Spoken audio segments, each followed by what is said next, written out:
सम्पूर्ण साथीहरूलाई राधे राधे भन्दै आजको भिडियो चाहिँ थालनी गरेकी छु। जन्मदिने आमा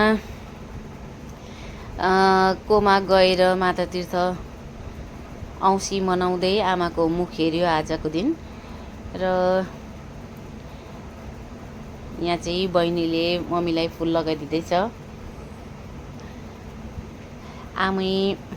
आमैलाई पनि उसले रेला गर्ने बानी, कान्छी नातिनी।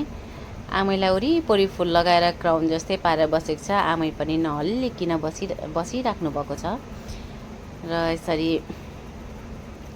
जन्मदिने आमालाई आज मुख हेरेर टीका लगाएर माता तीर्थ औँसी मनाइयो। यो नेपालीहरूको विशेष चाड अन्तर्गतै पर्दछ। र यसरी माता तीर्थ औँसी सकेर आफ्नो कर्मथलोतिर लाग्यो अब। र बाटोमा चाहिँ नानीहरूसँग हाँसी मजाक गर्दै यसरी सफर गरिराखिएको छ। साथीहरू के गर्नु, छोरीको जात बस्छु भन्दा पनि पाइँदैन।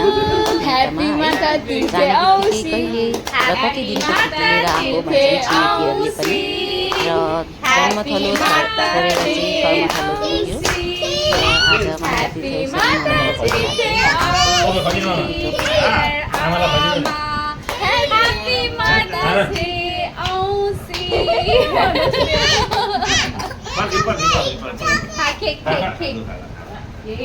सम्पूर्ण आमाहरूलाई माता तीर्थ औँसीको शुभकामना छ। आमालाई टीका लगाइदिएको हुन्छ नि। लगाइदिन्छ आज त लगाइदिन्छ नि त आमालाई। त्यही आमालाई अलिक के खाइदिन्छ।